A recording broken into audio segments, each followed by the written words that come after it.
That dark? A little dark, or we dark? I don't know.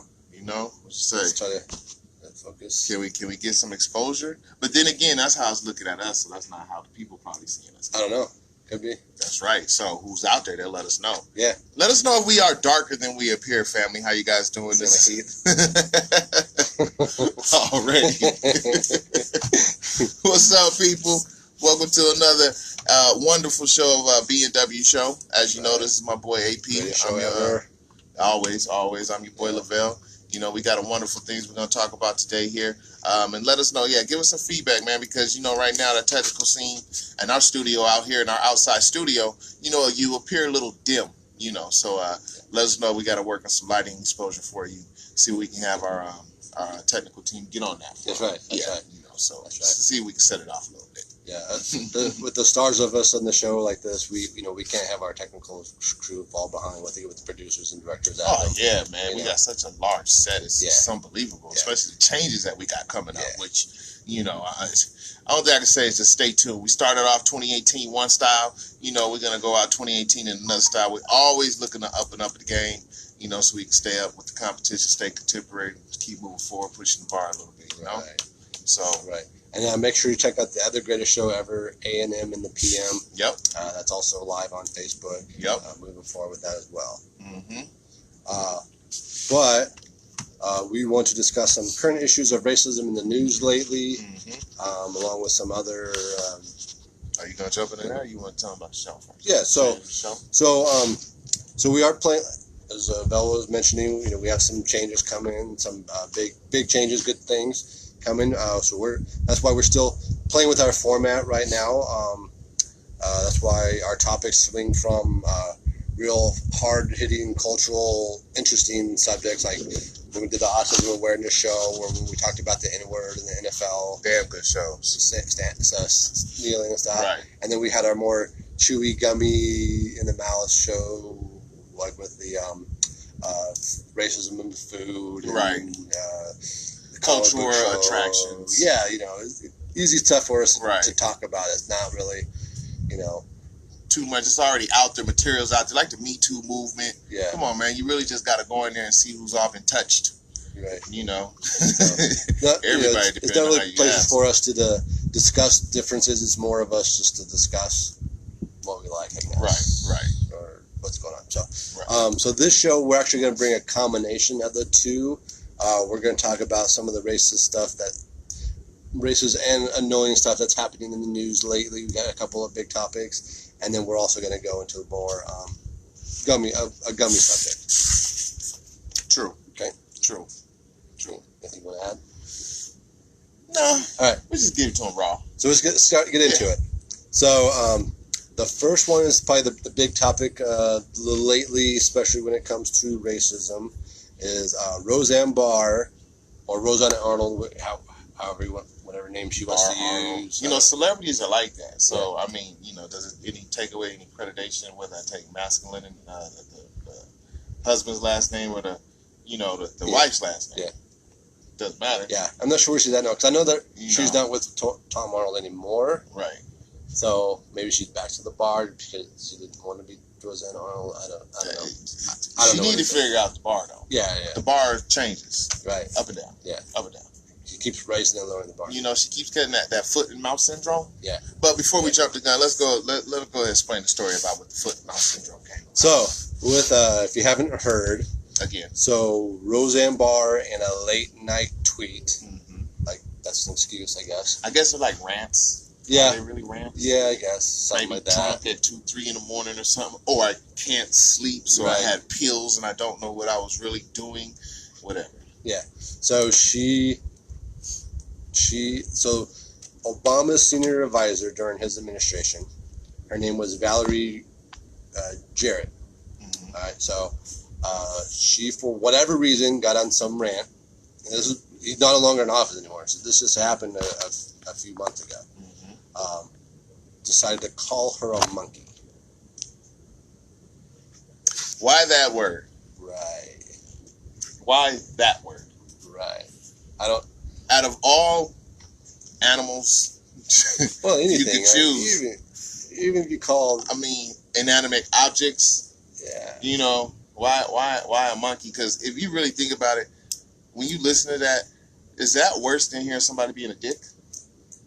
I don't know, because I don't know what it means to be a monkey. It is.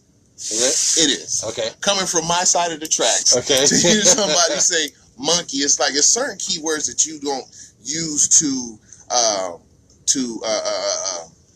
what's the right word? Not compare, but you know, you want to put a picture in somebody's face, right? In someone's head. You know, certain words you really don't touch, but you do touch. Right. You see, right. Monkey's one. Sure. You know, if you want to go to another culture, you know, Mexicans, spics, that's not correct. Right. You see, so it's certain words you can take, and you're like, really, you had to use that word? Right.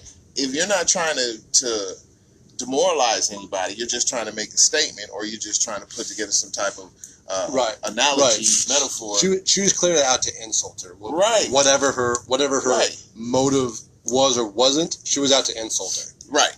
Whether black, white, or indifferent. Correct. So I actually had to look this gal up because I don't know who she is. Right. You know, one way or another.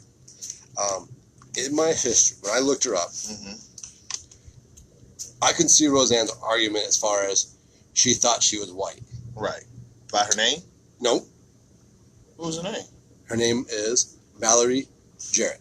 Okay. You know, some names you could be like, oh, that's a black name. Right. Or, you know, Jesus, right. Darnell, you know, right. Steve. Right. You know, well, Steve actually could be anything. Yeah, but Steve goes, you know, you certain things, but look, bring up her picture. Valerie, what? Jarrett. Jarrett. Okay. Valerie. There you go. There she is. She just popped right up. So, Valerie Jarrett is not a monkey. No, she's not. She's, I would say, could be based off top, you know, Hispanic maybe? Nope. Asian? Nope. You know? Nope. Actually, so I didn't want it because people were upset because part of Obama's administration, Obama's black. Right. So they assume? Everybody's saying that she's black. Nope. Well, actually, she's not black. Both of her parents have African American parents. Okay.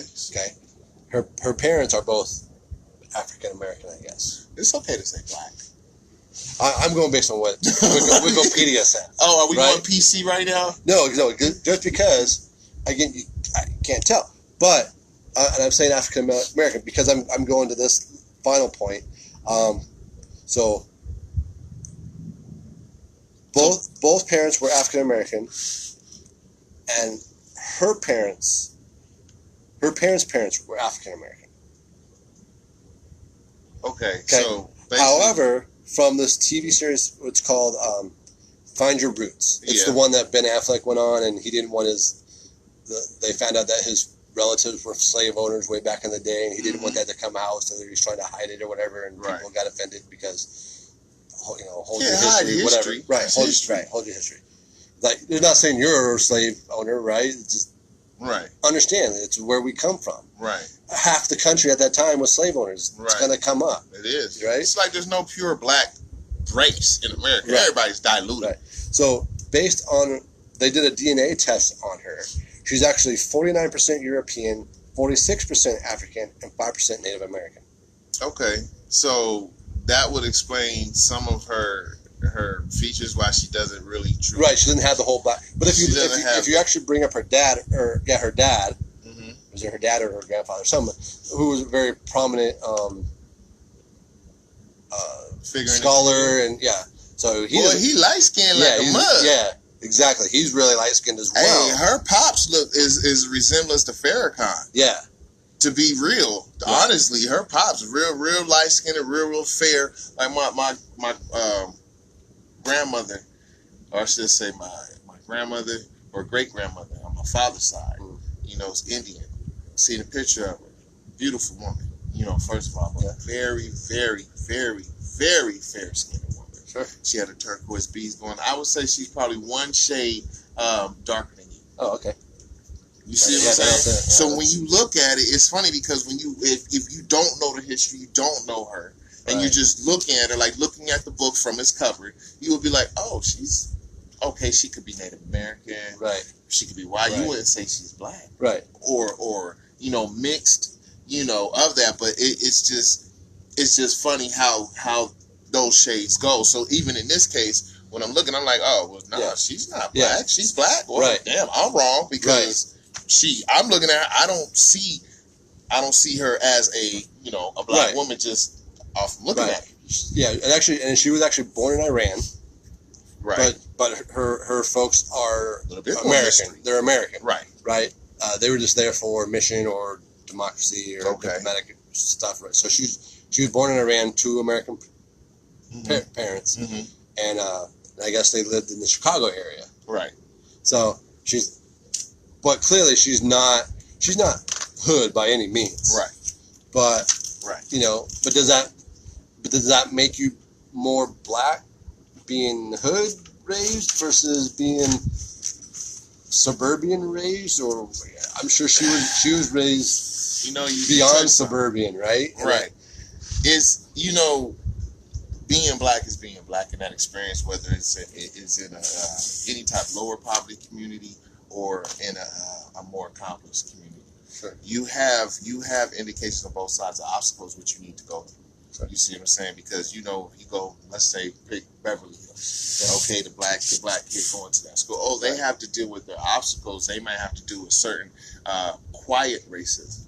People that want to say shit behind their back but not really to their face. Right. Or they feel they have the power, they can demoralize them in front of their peers. So then what does that person do? They have two things. They either have to stick up for themselves or they can pretty much shun themselves, to lessen the crowd. You know what I mean? Sure. So when you go from the lower community, from your social economic standings, so we're going to look below the line, then we have these obstacles where we're not being judged amongst our peers in our community. It's when we come out of our community, we try to get this job. You always got to prove yourself, regardless of where you come from. Right. I don't care how well you speak, how articulate you may sound. Sure. You always have to prove yourself.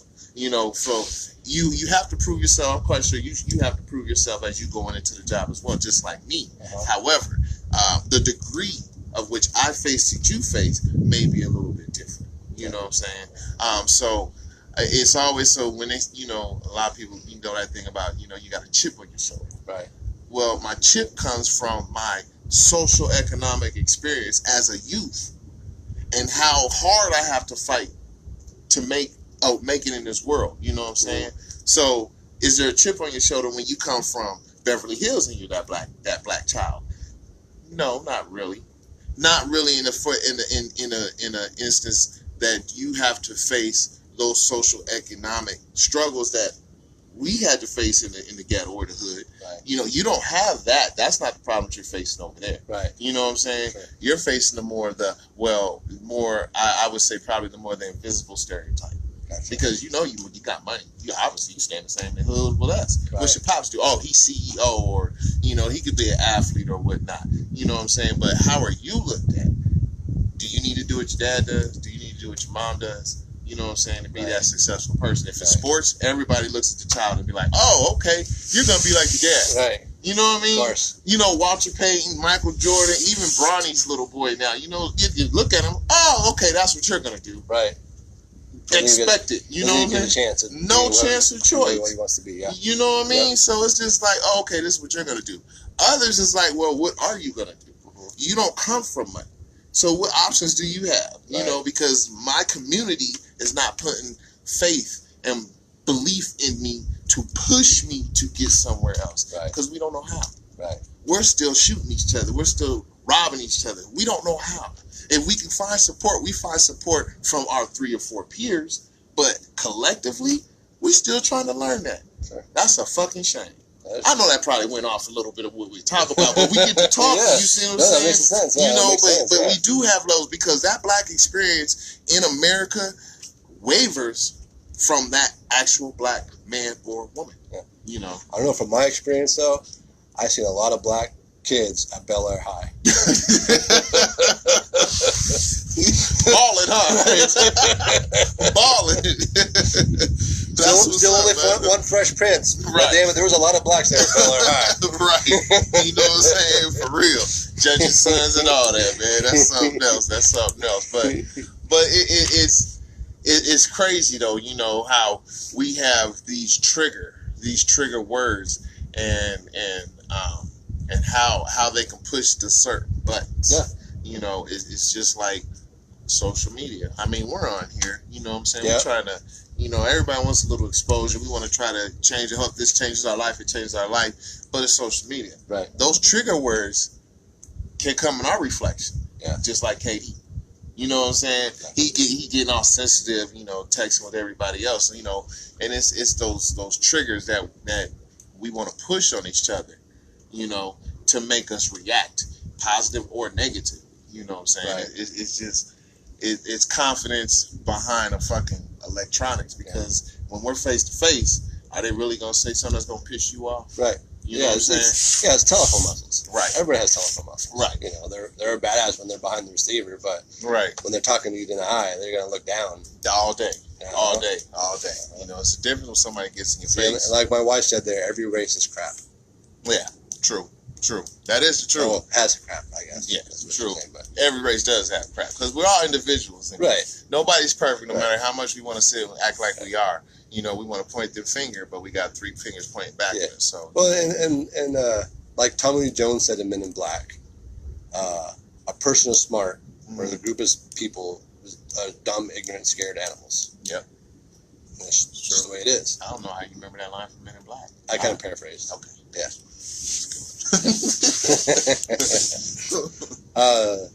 So that's the thing with Roseanne. So with Valerie Jarrett, my last question in regards to that. So she's 49% right European, right, 46% African, right.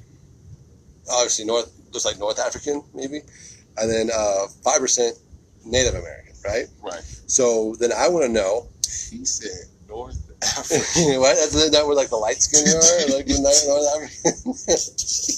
I mean, you know, I'm just thinking Egyptians, you know. North African. Okay. Because, you know, in the South African, they're really dark. You know, in the North. He said North Africa. Everybody Africa, equator, Africa. Okay? So it's really like North. You know. But my question is, so now she's 49%, right, majority European. Right.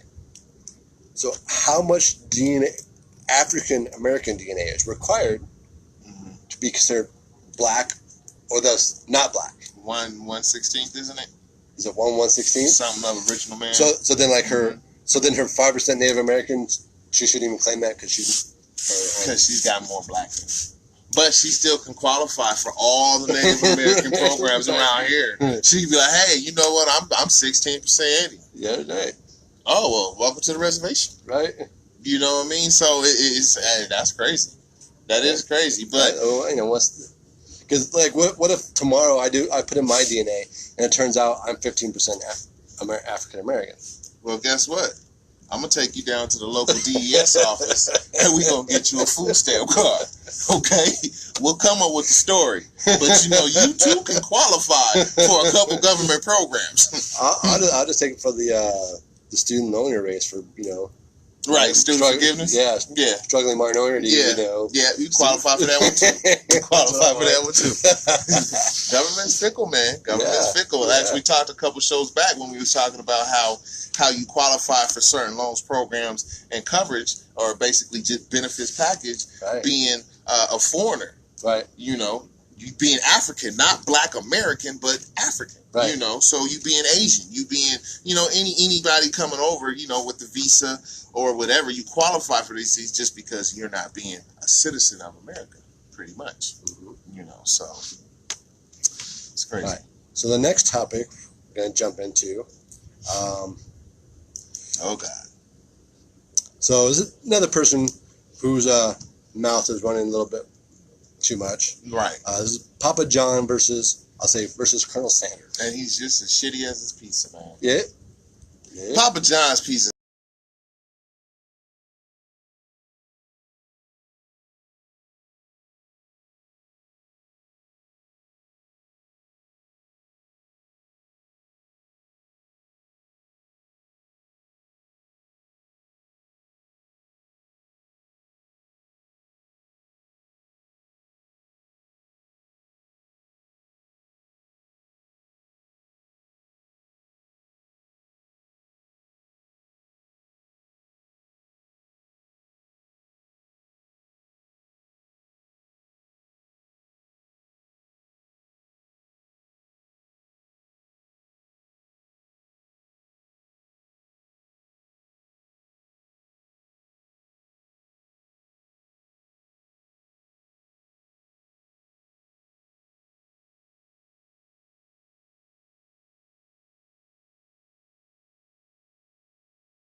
Animals and children. But we as society, you can't fuck up and then turn around, you get this job. Right. You fuck up and turn around and get a whole nother contract. Right. We're forgiving people. Right. I don't give a fuck what you say. We are. The teams were, you know, because I know who you go to Philadelphia right after that, right, when he came back on. And I know Philadelphia was up in arms about wanting to sign him. PEDs. Right. PEDs in the league. Right. That runs across board. Of course. You fucked up. We forgive you. Right. We give a second chance. Right. We give second chances in this country. But it's not so much the society as it is again, it comes to the individual. So individually, the team forgave Michael Vick to the point of $6 million a year, wasn't it? What his contract was, or it was lower than what he was expecting. Right. Being Michael Vick. Right. Right. But as a society as a whole. The outcry was like, the Philadelphia fans were like, no. Some, not all. I don't think all of them, because he still has love in Philly. He has love in Atlanta too. Well, because he came through and he started winning. That and the fact that he's making himself. When you put yourself out there and make yourself vulnerable to society. I'm sorry. Right. I am remorseful. Right. Okay, that's just one person though. Right. And because it's pets, true. We're not rich, okay? Right. Let's take the average man, domestic violence. We are forgiving people because he beat up on this one girl, but why is it 2 years later he gets married to another woman? Right. She knows his past. Right. She still married him. Right. That's an individual choice. Exactly. We are forgiving, but it's the actual point of what are we forgiving? Because how is it that Ray Rice can beat the shit out of a woman, Greg Hardy can beat the shit out of a woman, we don't forgive them, but the little broke ass Joe Schmo, or here's another one, Tiger Woods, right?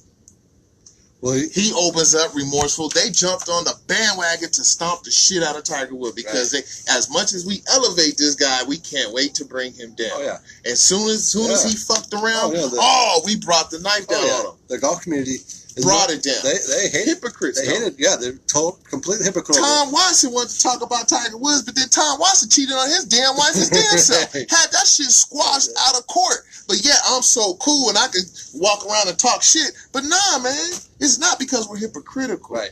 You know what I'm saying? That's the shit that gets me. Yeah. You know, because broke people do the same shit as rich people. Right. See, my thing is, I hate the apology, I'm sorry, regret thing, because, okay, so Michael Vick was sorry, but was he sorry for what he did, or was he sorry because he got caught? Would he have continued had he not got caught? Dude, I think that's the same with every crime. Right. Every crime. So what's the point of apologizing? You're only apologizing because you got caught. The same reason, like, when they say if you hit one woman, you're going to keep hitting women. Right. But yet these dudes still, and then we don't have to, we don't even have to go into the media limelight. We can take how many people you know in your own personal life, how many people you know out there in your own personal life. I got dudes I know that I don't kick it with because they hit women. I was like, dog, I can't do that because my sister got some shit. I went to jail for that shit. Or not jail, but you had to go to court, take classes, all that, because I don't believe in that.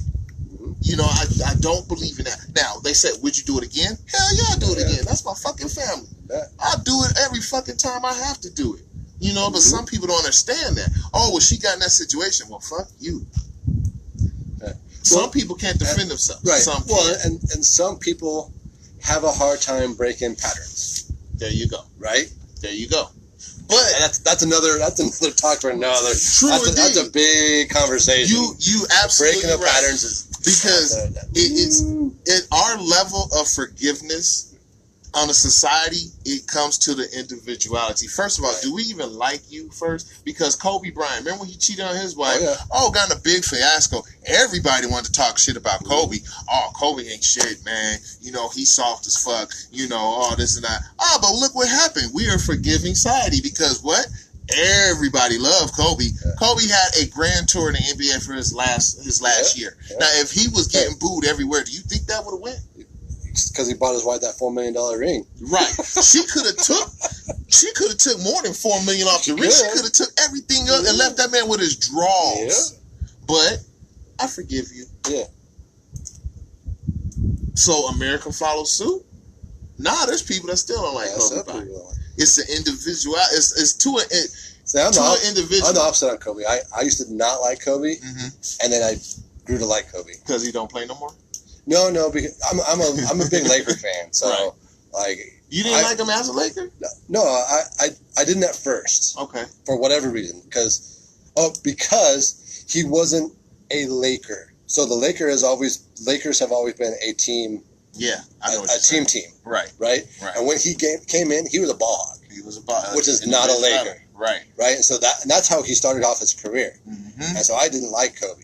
And then he something happened and he went 180 and he became a team player. Yeah. Right. He started going, I need to become a Laker, and he became a Laker. And then but Kobe's cool now. There you go, right there to that first part. How did you start off? How was your social experience? How was your social introduction given to the world?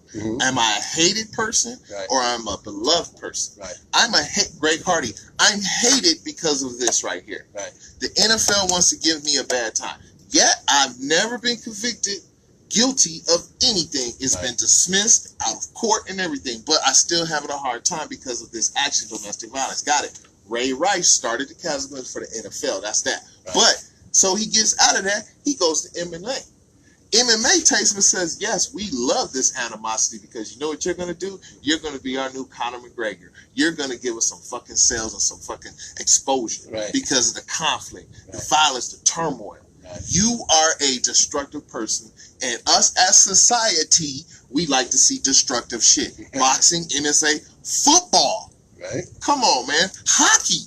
I love to see a motherfucker get slammed against the glass. Don't tell me that we're not a violent community in a sense, because we have all these contact sports. We talk shit when you talk about softening up the game of football because it can't be played to its max. That's a problem with us. We can't be as violent as we want to be, you know. But in a sense, how did I start off my personal relationship with you? You know what I'm saying? Dr. So, you know, exactly. So when I fuck up in the people's eye, if I was liked, will I be forgiven? If I was hated, will I be crushed?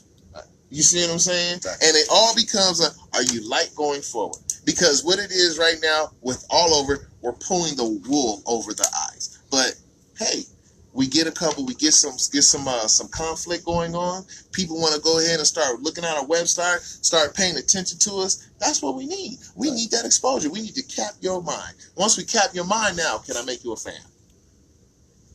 Can I make you a fan? Whether you love me or hate me, Floyd Mayweather. Whether you love me or hate me, Floyd's liked. Exactly. Floyd is liked. You know why Floyd's liked? Because everybody wants to tune into a show and see for him to lose. They just want to see a perfect record go down. Yeah, they say, oh, okay, he got shortcomings. Oh, he has domestic violence too. Oh, he ain't nowhere near Greg Hardy shit. You know what I'm saying?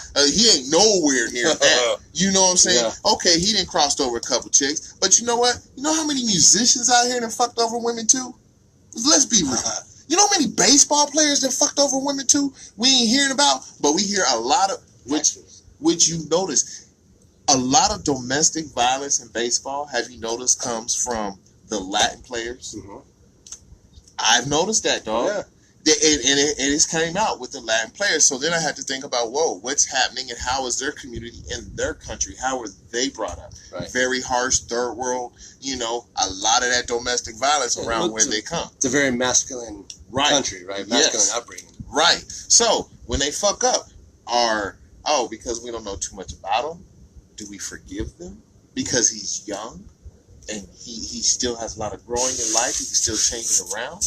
You know what I'm saying? It's an individual case, but overall, when you look at when people put out racist shit on Twitter and then you go to a game and you're getting applause, I'm really wondering, do they understand from the first? You know, because are they clapping because they forgive him?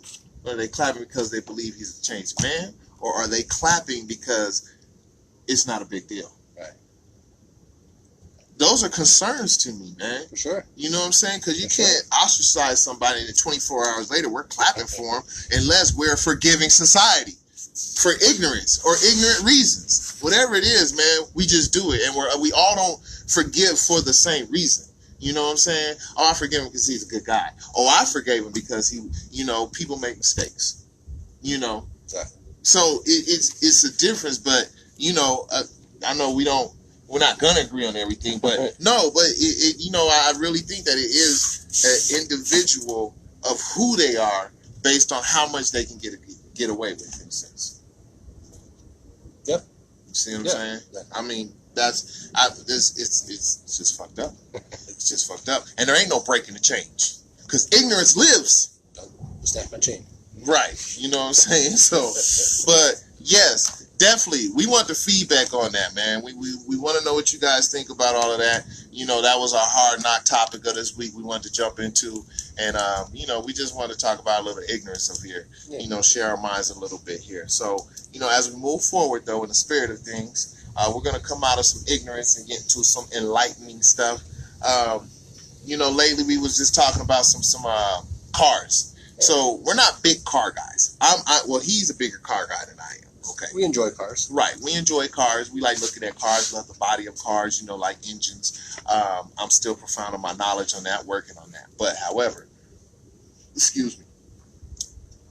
During that, we wanted to say, like my partner right now, he's working on it's an old school truck. I think it's a 57, and it has original body. Still has the engine, the original engine block. It's KMC, just Chevy something. It's 57 Chevy, original frame and body, rusted off. Apache? Everything's in there. No, it's Apache. Right. It's on there, but see, that tells you my limited extent of cars. But either way it goes, it's gonna be dope when it get done. With that top. We just wanted to see what the top 5 cars were. Yeah. And then what kind of car would you be?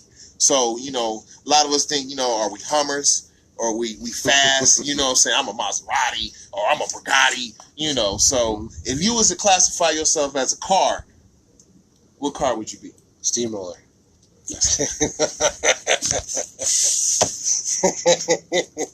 Steamroller. Anywhere I want to go, just not very fast. Original McCoy, baby. Original McCoy. So would you figure yourself to be, because I know you like the Jeep. I would classify myself as a Jeep. I'm a Jeep guy. Be a Jeep guy? I'd be a Jeep because I want to cruise the city, but I also want to be able to be available for outdoor adventure. Right. That's my thing. Right. I used to, I never thought of myself as a truck guy, right? Until I actually got me a SUV. Mm-hmm. Since the SUV, it's just changed the world. Sure. It has changed the world. You bet. I've always thought of myself, thought of myself as a Lamborghini guy. Okay.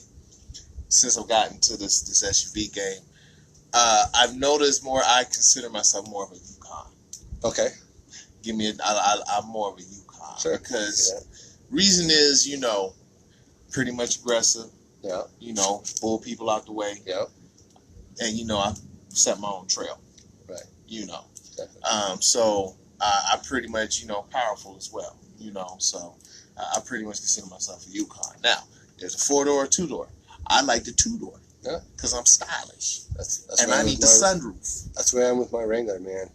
2 doors all day long. You see what I'm saying? I need it. I'm stylish. Yeah. So that's what I consider. Now, with that said, I want to know your top 5 cars. All right. What's your top 5 favorite cars? Well, first and foremost, all in all, I'm a Pontiac GTO guy. Okay. Okay, so GTO is just my thing. But if I were to pick a top 5 of like 5 different cars I want to own, mm-hmm. So going from bottom to top, number 5, mm-hmm. I would want a '69 Plymouth Roadrunner Superbird. Okay. Okay, that's the one with the sharp nose and the big old thin. Sort of like the first original Batman car in a sense. Sort of, I guess. Because the shark fin, no, it's not a shark fin. It's more of a big square fin. Oh, the one that goes. Okay, I know what you're talking about. Yeah. Okay. For some, there's something about that look. They're rare cars, anyways. Yeah. But the look of that car, I think, is just badass. Right. Okay. Number 4, 1976 Pontiac Trans Am with the T-top. Smoking and Bandit. That's the Smoking and Bandit. Smoking and Bandit. Yeah. Drive that car all day long. With the Yeah, 455 and the 4-speed clip. That Trans Am's nice. That is nice. Yeah. Number 3 is the dream car, and actually it's a car I own. It's a 2007 Jeep Wrangler 2-door. Okay. I only picked 2007 because that's the year of the Jeep I own.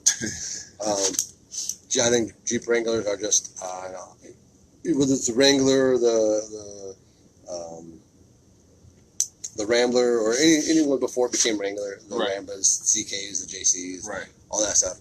That Jeep, the square Jeep body style, I've always liked that design, and again the versatility of what a Jeep can do. The Wrangler, I guess, not the Cherokees and all those other the Compasses, Patriots. Those are family meant for people that pretend like they're outdoorsy, but never ever gonna see a deer trail in that thing. Right. Whereas my Jeep has actually seen deer trail many a times, elk trail. I followed power lines, all that stuff. Anyway, number 2, this is my exotic. Power lines. Yeah. You follow power lines. High voltage power lines, the ones that are like way up there. You just follow them? Yeah. Just see where they go? No, well I was elk hunting. Oh, okay. And so the elk like to follow those, and because the clearing's so wide, so they can freely walk in those areas. So I hunting tip. Follow those lines. Got you. Yeah. Okay. Yeah, you know that. See, hunting tip. My exotic is the 1982 Ferrari GTO 308. Like, which Ferrari is that? That's the Magnum PI Ferrari. Right. Magnum PI Ferrari. It's funny you go with that. Yeah. And then my number 1, again, I told you I'm a GTO guy. This is my number 1 all-time favorite car. 1966 Pontiac GTO Royal Bobcat in Iris Mist. So it's a 66 Bobcat or 66 GTO, but the Royal Bobcat.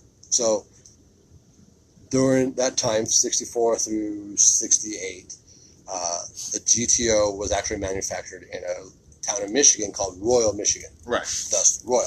Right. Right. And then there was a dealer that was their symbol was Bobcat somehow. So they made a special edition only sold at that dealership in Royal, Michigan. It was special edition. It had a 427 with a 4-barrel carburetor, whereas most of the time there was a 389 with the tri-3s or the tri-2s. Right. So it was a very special, unique engine in this car, and then the color Iris Mist. I picked that color because it's the rarest GTO color. Gotcha. 1 in every 300 was actually an Iris Mist. So, and that, the Royal Bobcat. So to find the rarest GTO in the rarest color would be the ultimate car. Okay. And then in a convertible. All right. So you got two Pontiacs on the list there.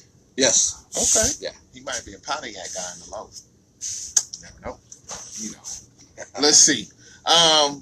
I too have some favorites from childhood experience where I fell in love with these particular cars. You heard me say I thought of Lamborghini. Right. From the first time I ever seen a Lamborghini, I fell in love into it. And I saw Lionel Richie take a poster standing in front of a Lamborghini Countach. No lie. That's where I fell in love with the Lamborghini. And that was somewhere around the Commodore time frame. Okay? The Commodores, all-time, Hall of Fame, classic group. Before Lionel, he was part of the Commodores. So that's I'm gonna go one down. So that's my number 1 right there. Okay. Number one at all time. Second one is the Chevy Impala SS. When I seen the dual pipes and the motor and the sound of that car, actually, the reason I really fell in love with it because I did see a police chase of the Chevy Impala SS was outrunning the police and backed them on a corner and then dipped out on another corner and lost them in the neighborhood and skirted out. I seen that same Chevy 15 minutes later on the freeway again. And I was like, Oh my God, he dipped on him. I was like, I want that car. I want that. I mean, man, and then, you know, they don't even make them no more. Yeah. And the thing about, and they used those because they had the Interceptor engines. Right. And come to find out, that's what the police had in their damn in their car. So I was like, oh, no wonder. Yeah. So for those of you who don't know, a little bit of trivia I told my man here when we were first talking about it. But the Beach Boys song, 409, Choose Real Farmer 409, that's actually about the Chevy Impala SS because they had a 409 cubic inch big block engine. Classic, man. Which is what the classic Interceptor is. Each rolled up. Whoop, whoop. Oh, classic, man. Man, so number 3 was the favorite car I ever owned in my life was a Honda Prelude SI. Actually, it was a 1990 Honda Prelude SI 4-wheel drive. It was a gold with the bronze package, alloy rims, laid out. Laid out. Only reason I lost that car is because a lady in a Taurus ran the red light and totaled my car. I was looking north in 3 seconds, or I would say probably a half a second later, I was looking east. So that just lets you know, it totaled it out. I was hurt, crushed. I don't even like Tauruses because of that accident. Still to this day. I don't even like the Taurus either, but that's for different reasons. I mean, man, that bitch was so beautiful. I had the deck in it. I mean, especially when you a young whippersnapper on the block, and I'm just on the block. I'm like 20, 21 years old, man, and you talk about having things. I was having things, man. So, you know, next comes to my GMC Yukon. Got love for it, you know, like I said, once I got my SUV. I don't have a GMC Yukon right now. I got something else different. But I fell in love with I got a Buick. Yeah. Let me tell y'all something. Nice. Hey, that damn Buick, that shit's nice. I will go ahead and give me another SUV on that bitch, and that's a nice, it got some amenities, and I'm 6'3", and I fit in it comfortably. Okay, that's one. Now, my last one was a BMW M3. You know the remote control car BMWs when you was a little kid, that was a BMW M3. I fell in love. I always said, oh, I want a BMW, And then you see James Bond movies, you see BMWs. Yep. So I had an attraction. So that completed my top 5 for my BMWs.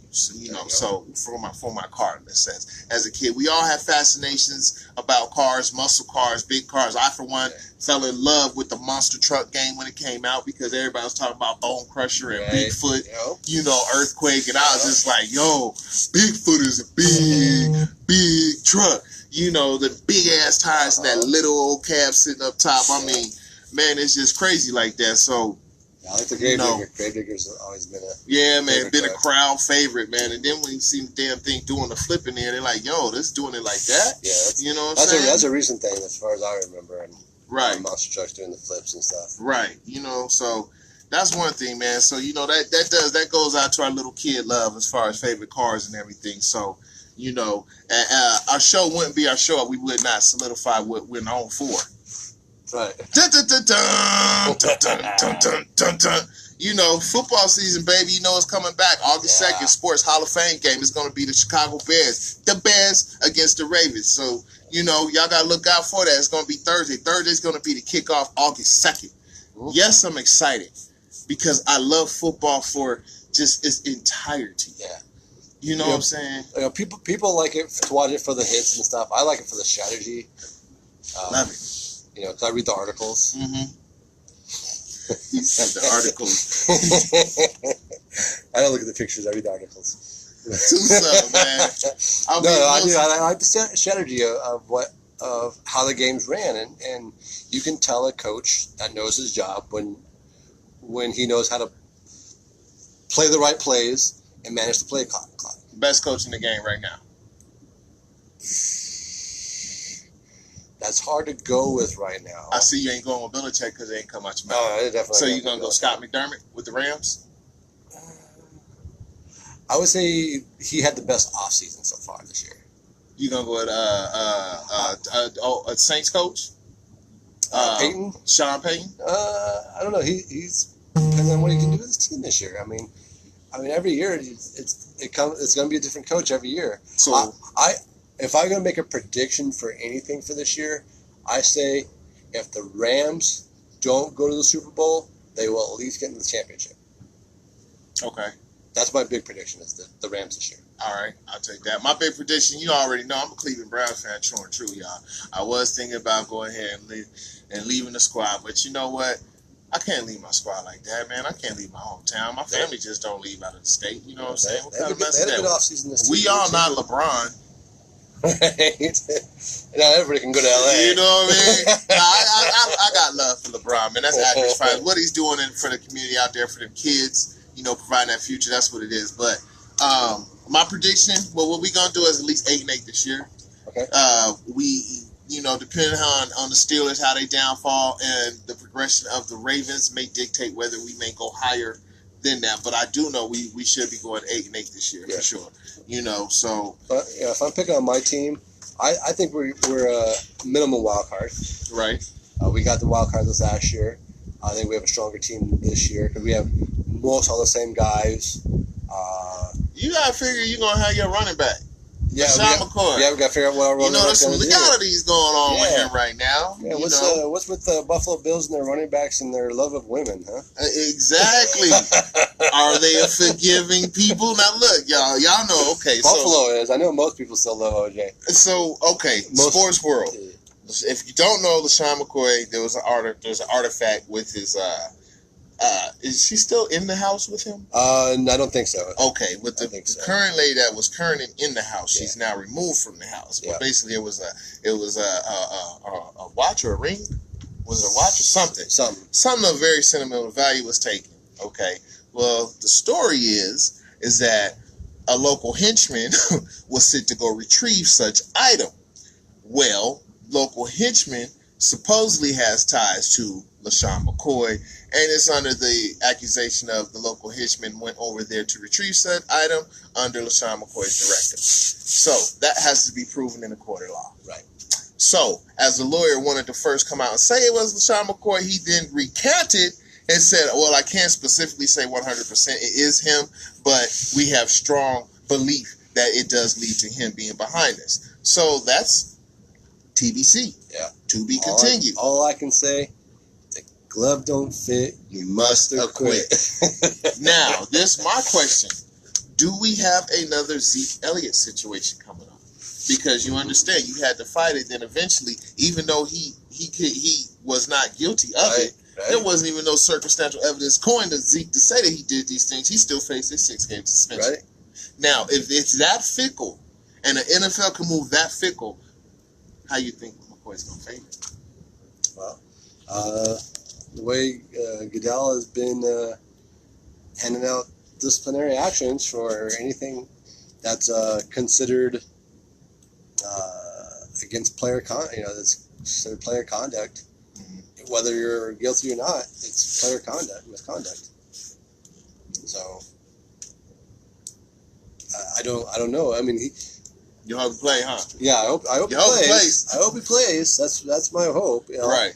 But Goodell does have to wait until a judgment is ruled before he can. Right.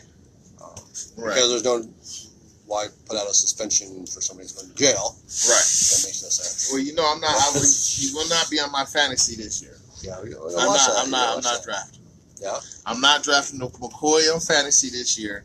And I'm not drafting Blunt. Okay. Blunt is a goal line dude. Right.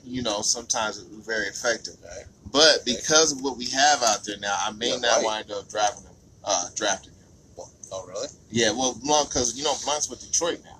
Right. Right. Sonny Michel got drafted. Oh, okay. He's with the Patriots. Sonny Michel's from Georgia, running back from Georgia. Right. Now, also, you got Kenyon Drake from Miami, who's the man. Now, you remember Kenyon Drake carved up the Patriots last year. Right. Miami always plays the Patriots very good. Oh, yeah. Very, very good. And then you got the introduction of Tannehill coming back off of injury. Mm-hmm. So I think that conference may be shooken up a little this year. But, it's going to be interesting. But what about J.J.? Eagles. Yeah. I think he's still going to be productive. I think he is. He'd be a good draft. I think he won't be as productive as last year, I believe. because of the way the offense works, they're not prominent on the running game is the first thing. I've seen the Eagles. Now, I don't have stats, but from when I watch Eagles, I watch heavily. They like to pass. Now, they do have the three-headed monster, they had last year with all those backs. This year, I think it's just going to come down to a giant and maybe Clement. May come down to him. But, we're gonna see, man. We're going to see. But, we're going to kick off. We're going to have fantasy leagues where I'm going to have Aaron in my fantasy league this year. I myself, I'm a heavy fantasy league dude. I operate anywhere between 6 to 9 teams a year, very well. Basically, on average, I have I'd say probably 80% as far as winning record. Every year I always take in at least 3 or 4 of my leagues, I take number 1 spot. I got a new fantasy footballers show that I'm on now. Hey, these dudes is local. So if we can ever meet these guys out here in Phoenix, man, I love to get down and have a show with you guys, man. A fantasy football show, man. Oh, love it. Maybe we can, maybe we can't, but, it's just something that's just popping in, but love it because, we talk ball, man. That's right. We talk ball. Talk ball all day, so, that's what we got looking forward to. So we'll see, man. We'll see, but, that's definitely what we're looking forward to here to the new 2018, man. We're going to go Browns. That's what we're going to do. Okay. You know what I'm saying? So, and as you know what we do, music. Get some music in. Yeah, we get our music in, because what the thing is, as you know, we like to share each other's worlds. Yeah. Our backgrounds where we came from. Yeah. So, me being a black guy, if you didn't know, Aaron, I was a black guy. No idea. I don't really, take a lot of, interest in certain music that comes to me often because, we are products of our environment. Correct. Okay, now I've traveled abroad and I've listened to a lot of, Spanish music. I got some Italian rap, what I'm saying? I got some K-pop, you know what I mean? Yeah. I got some Spanish acoustics, but, country. And rock, as you guys know if you've been watching the show, I don't have a lot of experience with. So my boy AP's been putting me on point with that a lot. So for our music assignment, he giving me Johnny Cash. Yeah. Johnny Cash is well known, as we all know. I know about Johnny Cash. The black community knows about Johnny Cash. The man black. Right. Maybe not much about his music. Okay, we have certain classics, Walk the Line. Right. He's become a pop icon above and beyond his music. Right. Definitely for his name rather than his music. But don't get it twisted. The dude, if Johnny Cash was to be introduced to the black community back during his time heavy like that, I think Johnny Cash would have a lot of substantial following within the black community because you got to think we like blues. Yeah.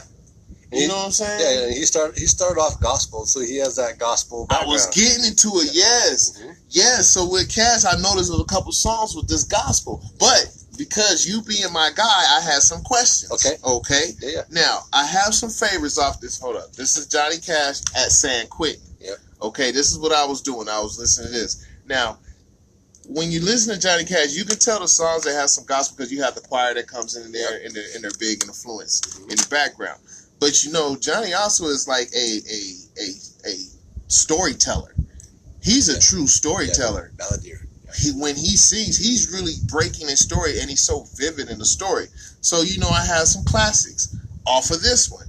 Old 97. Oh yeah. Car song. Yeah. Loved it. Yeah. Starkville Jail. Yeah. Banger. It was cool, man. And he said basically he's talking about the Starkville Jail because he's talking about how he picked flowers after curfew in a city in Mississippi or Missouri. I think it's Mississippi. And he went to jail for $36.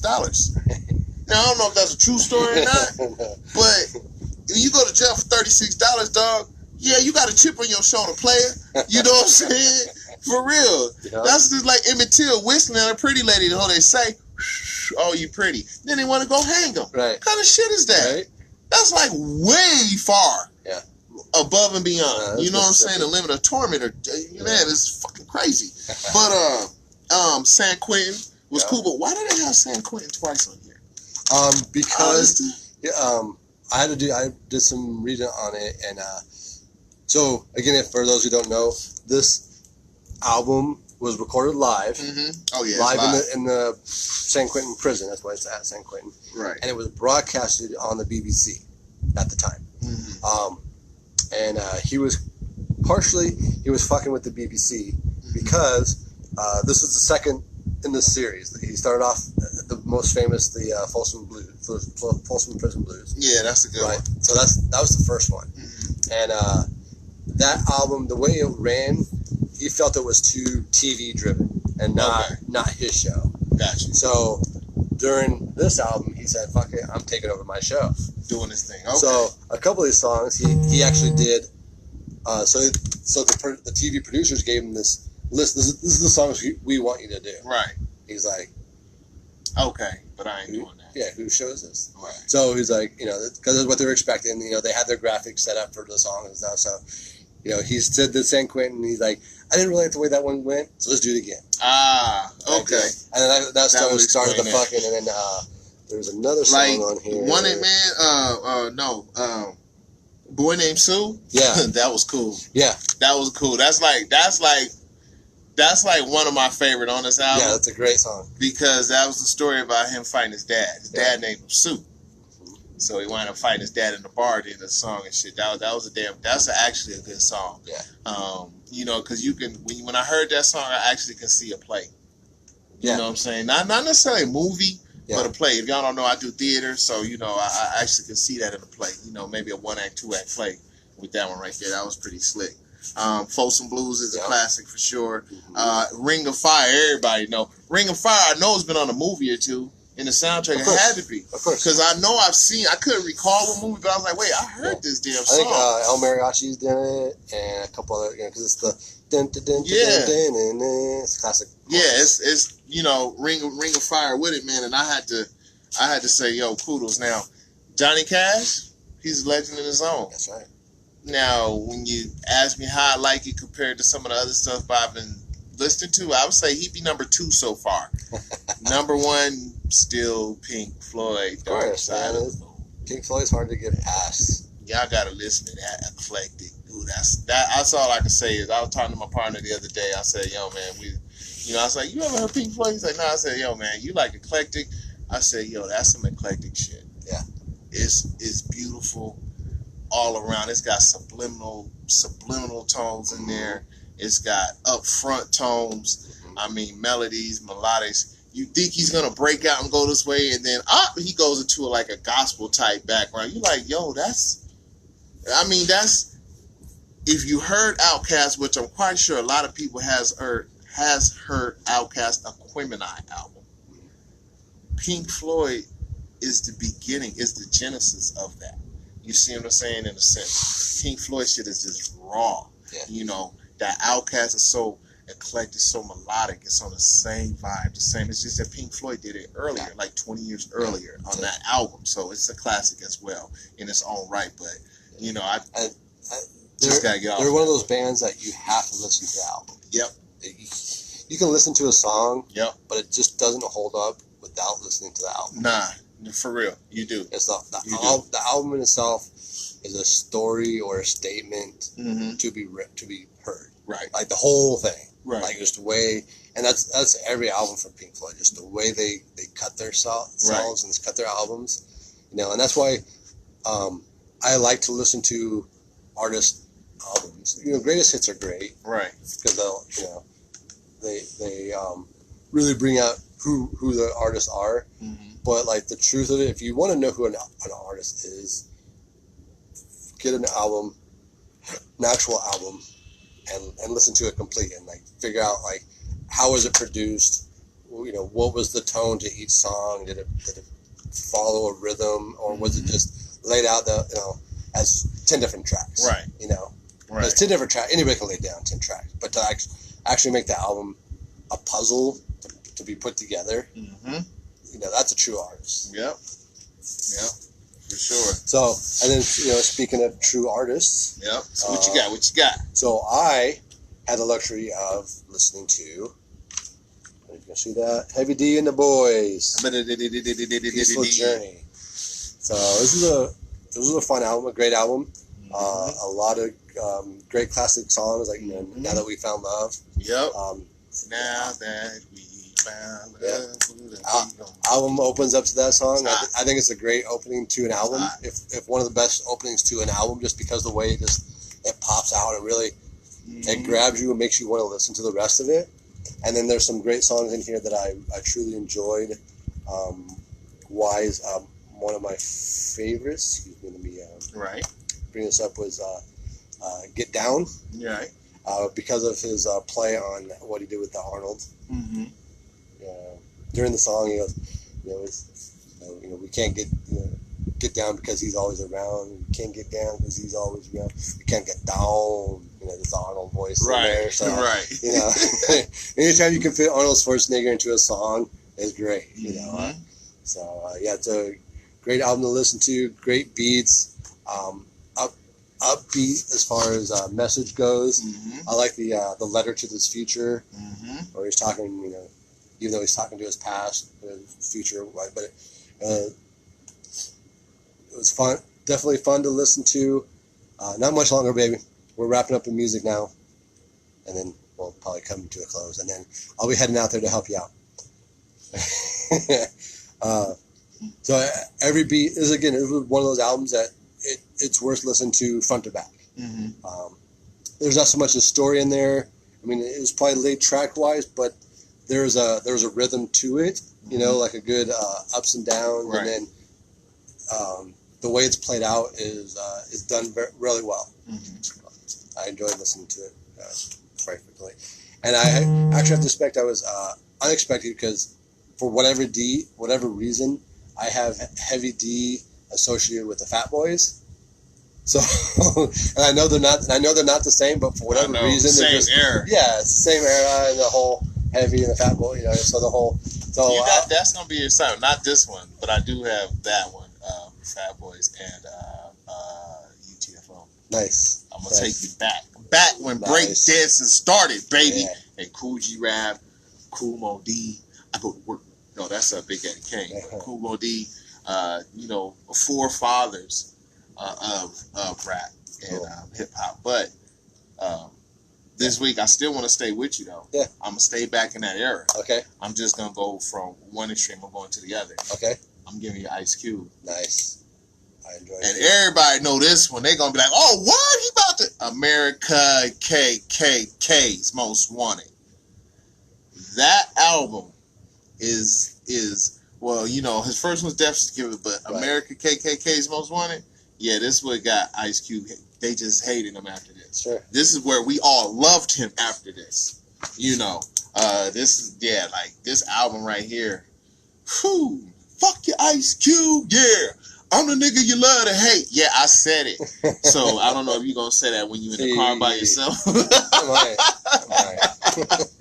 But nah, that's the one right there for you. I wanna pop off is that Ice Cube right there. Nice. Yeah. And then I'm going back to you. So we had Johnny Cash this last month. Yep. So we're swinging back over to the rock side. Yep. I'm giving you to probably one of my favorite artists of all times. Considered one of the top 3 greatest guitarists of all time. And I say top 3 because depending on the type of music you listen to, your number one guitarist will depend on that music. Right. Right. So it goes between Stevie Ray Vaughan, Eric Clapton, and then this guy, Jimi Hendrix. Ooh. So to me, Jimi Hendrix is number one. I'm a rock guy. I like rock music. Jimi Hendrix is my number one. If you're a blues guy, you'll probably get more Stevie Ray Vaughan. If you're a classic musicianist guy, you'll probably get an Eric Clapton guy. Let me add another one into the wrinkle, because there was a debate about this. How does Santana fit? Santana is in the top 20. He is. He's not his first 2-3 albums really is. Yeah, Santana's a great guitarist. He's a top 20 artist. You think? A guitarist, yeah, because he has he has a talent, but the vocals on his guitar. I say vocals like notes and stuff, but like the way the guitar sings, is very similar sounding in a lot of songs. So the variation of how he plays is not not the range that Hendrix or Stevie Ray Vaughan. And see, myself, I'm not a huge Clapton fan, so myself, I don't even put Clapton in the top 3. Okay. I'm a Jimi Hendrix, Stevie Ray Vaughan, Chet Atkins guy. Right. Chet Atkins, for those who don't know, he's a country music artist, and he's held out of the top guitarist list almost all the time because he's country music and not. But I think he's because he's a picker. He's not a. He doesn't play those chords or the heavy chords and all of that. He's a picker. Anyways, but Jimi Hendrix is always a number one. Okay. Yeah, he stays number one. The most unique thing about him is he's actually a left-handed guitarist, so he plays different than everybody else. Everybody's right-handed. He's lefty, and then he's almost considered the godfather of heavy metal. You know, the way his guitar sounds is the way a lot of people have gone forward with how rock guitar is supposed to sound. Okay. I mean, there was heavy metal artists out at his time. You know, people all introduce you to Black Sabbath. We'll check it out. And Black Sabbath. Yeah, we'll bring you some Black Sabbath. That's Ozzy's first. Ozzy Osbourne. Yep. That's his first group. Yep.